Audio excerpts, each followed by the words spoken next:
Hey everybody, it's Alicia. I am sitting here with Joy, our 51 Centennial, and I have what you're looking at here is underneath the, not throat plate, but the face plate and all of the gear mechanisms that, when you are spinning the motion knob here, all these gears are working inside of here, and there are oiling points inside this upper unit up here. So I wanted to show you basically those, and also kind of show you this really neat bottle that you can get from the Featherweight shop.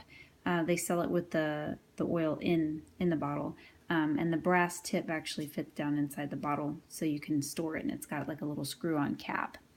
So up here you have an oiling point clear up here on the tippity top of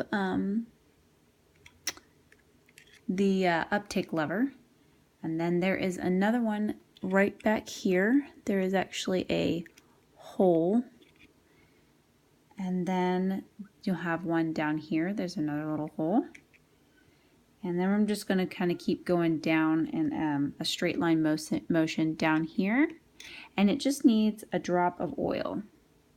And down here on this screw, just kind of like let it fall down there. And basically anywhere where the metal is touching metal is really where you can almost guarantee that you're going to be placing a drop of oil there, which makes a lot of sense. But there we go. And another one back here. There's also oiling points at the top of the machine, so I'm just going to go ahead and put one there, and one there. And I'm not quite ready to do the latter portion of the back of the machine. And then the other thing that I like to do is just kind of give it a turn there to kind of get those points kind of lubricated. And that is how you oil up front. And then from here, what we're able to do is reach right over here. Sorry about that. I always place all of my parts in baggies. I chrome cleaned this lovely little guy today. So now that he is oiled, or she is oiled, I'm sorry, we can just go ahead and stick the throat plate back up, or that, I keep saying throat plate, face plate. Just want to make sure when you're screwing it in, I'm trying not to get in front of the camera here, you just want to make sure whenever you're screwing something in, especially on these machines, that you don't cross thread it, because that will end up very badly.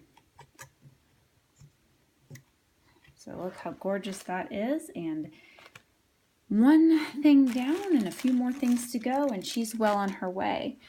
We've waxed her whole entire body here. I always take off the extension bed so I can really get down into the grooves of everything. Let's see if I can move my little flashlight out of the way so you can see there. So we just tried to get down to the grooves of everything. And then I like to clean out, where the bed actually rests and sits and so on and so forth. But she's cleaning up amazingly. And let's see if I can get my finger out of the way. Get that light. The lighting in here is really bad, so I apologize. But she's cleaning up really, really well. We went ahead and attached the belt on the back, and we've got that all nice and cleaned up and shining. And now I'm really waiting on the bake light, because the bake light in this one is cracked, and I'm waiting on some latches for her case, which were very hard to find, but coming along really nicely. And I do expect her to be hopefully stitching her first stitches and showing you that video by the end of the week. So have a great night, everybody.